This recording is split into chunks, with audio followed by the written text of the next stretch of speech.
உலகெங்கும் வாழும் ராஜ் தொலைக்காட்சி அன்பர்களே, என் நெஞ்சிற்கினிய நேயர்களே, உங்கள் அத்தனை பேருக்கும் உங்கள் ஆத்மார்த்த ஜோதிடர் நங்கநல்லூர் டாக்டர் பஞ்சநாதனின் இனிய காலை வணக்கங்கள்.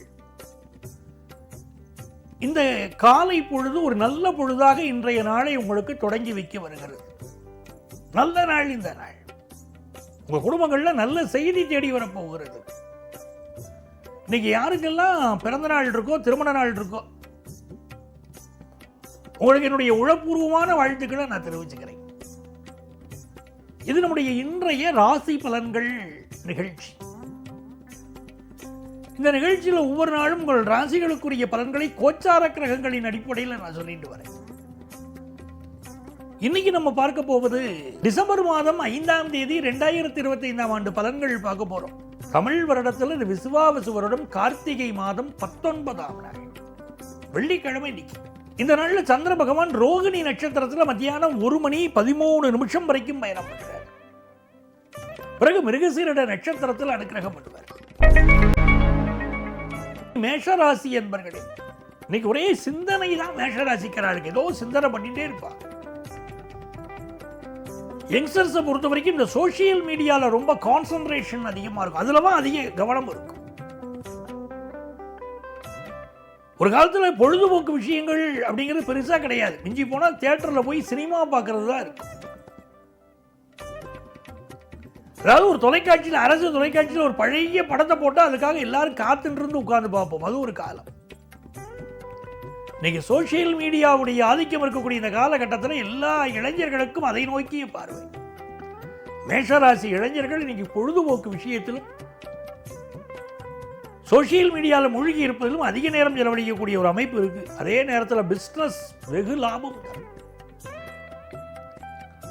ஃபாரினுக்கு போற முயற்சிகள் வெற்றி பெறும். ரிஷபராசி என்பர்களே, தாய் தகப்பனுடைய ஆசீர்வாதம் இன்னைக்கு கிடைக்கிறது. ராசியில சந்திர பகவான் இருக்கார். அம்மாவுடைய ஆசீர்வாதம். பெத்த தாய் உயிரோடு இருக்கிற போது பலர் அதை கவனிக்க மாட்டாங்க. தாய் இறந்த பிறகு கண்ணீர் விட்டு கதறுவது, என் தாய் எனும் கோயிலை காக்க மறந்துட்ட பாவியடி கிளியே அப்படிங்கிறது. தாயுடைய அன்பு வேணும் உலகத்தில், அவளுடைய ஆதரவு வேணும். இன்னைக்கு தாய் தகப்பனுடைய வாழ்த்துக்கள் கிடைக்கிறது ரிஷபராசிக்காரர்களுக்கு. நீண்ட நாள மனசில் இருக்கக்கூடிய ஒரு ப்ராப்ளம் சால்வ் ஆகிறது, ஒரு எண்ணம் நிறைவேறுகிறது. நல்ல ஜிம்முக்கு போகக்கூடிய எண்ணம் இருக்கும். பினான்சியலா ஒரு புதிய முயற்சி பண்றீங்க, பணம் சம்பாதிப்பதற்கு அந்த முயற்சி வெற்றி பெறும். சகோதர உறவுகளோடு உங்களுக்கு பிரச்சனைகள் அப்பப்போ வந்துட்டு போகும் பாருங்க, அந்த பிரச்சனைகள் இப்ப நிவர்த்தியாகும். இது நல்ல நாள், ஆனந்தமான நாள், கல்யாண செய்தி கூடி வரும் நாள். மிதுனராசி அன்பர்களே, சந்திர பகவான் 12ஆம் இடத்தில் இருக்கார். நிறைய செலவாகும், ஆனா சுப செலவாக ஆகும். மகளுக்கு கல்யாணம் வச்சிருக்கள், அப்ப செலவாகுமா இல்லையா? ஆனா மகிழ்ச்சியான செலவு இல்லையா? அது என் பொண்ணுக்கு கல்யாணம் வச்சிருக்கேன் அப்படின்னு சொல்றதுல ஒரு மகிழ்ச்சி இல்லையா? இந்த நாள் வருமானமும் பெருகும். குடும்பத்தில் சுப செய்திகள் கூடி வரும். 6ஆம் இடத்துல சூரியனும் செவ்வாயும். ஹெல்த் கொஞ்சம் பார்க்கணும். வயிறு சம்பந்தமான பிரச்சனை இருக்கு. இப்போ அது என்னன்னு கவனிக்கணும். ஆனா ஒரு கடன் விஷயம் ஒன்று வாட்டும், சிலரை வாட்டும். அவர்கள் எல்லாம் என்ன பண்ணணும்னா சிவபெருமானை வழிபடணும். வழிபட்டால் கடன் பிரச்சனைகள் குறையும். சிவபெருமானுக்கு அர்ச்சனை பண்ணிக்கணும். இந்த நாள் புதிய வேலை வாய்ப்பு கிடைக்க போற அற்புதமான நாள். மிதுனராசிக்காரர்களுக்கு நல்ல வேலை வாய்ப்பு கிடைக்கும். கடகராசி என்பர்களே, ஒரு முக்கியமான பதவி, அந்த பதவி நமக்கு கிடைக்குமா இன்னொருத்தருக்கு கிடைச்சிட போறதான்னு ஒரு குழப்பத்தில் இருந்துட்டு இருக்கீங்க பாருங்க. இந்த பதவி இப்போ உங்களுக்கு கிடைக்க போகிறது. உங்களுக்கு கிடைக்கும். உங்க மனசுல இருந்த போராட்டம் அதுதானே. அது மாதிரி ஹையர் எஜுகேஷன் வாய்ப்பு கைகூடி வரும். பிள்ளைகளால் ஏற்பட்ட மனக்கவலை இப்ப தீரும். என் பையன் மாதிரி உண்டா உலகத்துல, இந்த மாதிரி பையன் யாருக்கும் கிடைக்காது. தமிழும் தமது மக்கள் அறிவுடைமை மாநிலத்து மண் உயிர்க்கெல்லாம் இனிது வள்ளுவர். எந்த ஒரு ஜீவனாக இருந்தாலும் அந்த ஜீவராசிக்கு என்னவா, தன்னுடைய குழந்தை, தன்னுடைய பையன், தன்னுடைய பொண்ணு தன்னை விட அறிவாளி அப்படின்னு உலகத்தில் யாராவது சொன்னால் ரொம்ப சந்தோஷமா இருக்குமா தாய் தகப்பனுக்கு. உன்னை விட உன் பக்கத்து வீட்டுக்காரன் மிகச்சிறந்தவன், உன்னை விட உன்னுடைய போட்டியாளர் மிகச்சிறந்தவன் சொன்னால் அதை ஏற்றுக்காது மனசு.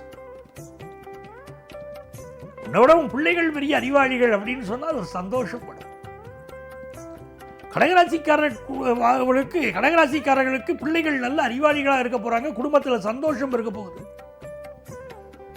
வருமானம் இருக்கும். சிம்மராசி என்பர்களே, எழுத்தாளர்களுக்கும் பேச்சாளர்களுக்கும் நல்ல பெரும் புகழ் இன்னைக்கு கிடைக்கும். ஹெல்த்ல கொஞ்சம் கான்சென்ட்ரேட் பண்ணணும். ஏன்னா சளி தொந்தரவு, இஎன்டி தொடர்பான ப்ராப்ளங்கள் சிலருக்கு உண்டு.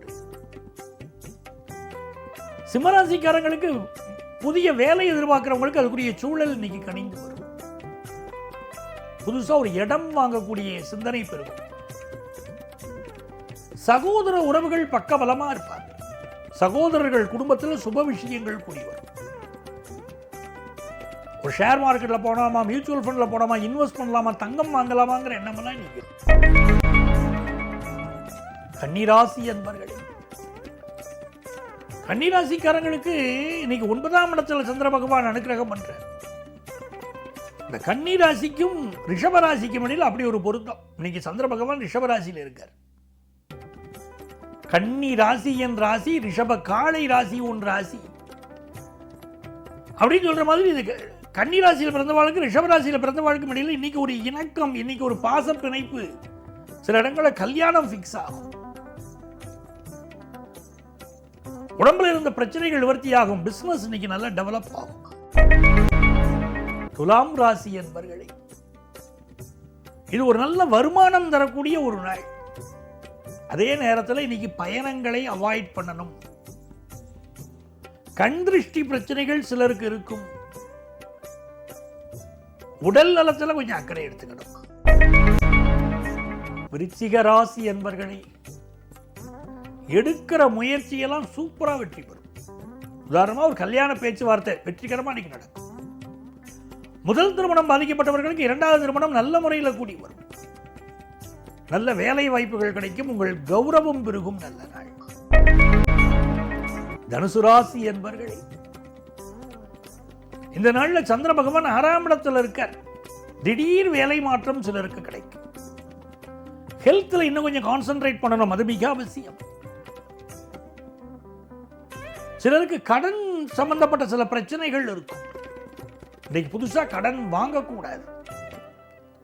பிசினஸ் லாபகரமாக அமையும். மனசுக்கு நிம்மதி உண்டு. மகர ராசி என்பர்களே, 7ஆம் இடத்திலிருந்து குரு பகவான் உங்களை பார்க்கிறார். மிகப்பெரிய யோகம். அந்த நல்லவர் உங்களுக்கு அனுகூலமாக இருக்கிறார். ஆபீஸ்ல அந்த உயரதிகாரி உங்களுக்கு ஏதாவது செய்து கொடுக்கணும்னு நினைக்கிறார் அப்படின்னா சந்தோஷம் வருது பாருங்க. அந்த மாதிரி இந்த நல்ல கிரகம், இயற்கை சுபக்கிரகமாக இருக்கக்கூடிய குரு பகவான் உங்களை பார்ப்பதனால எல்லா நன்மைகளும் நடக்கும்.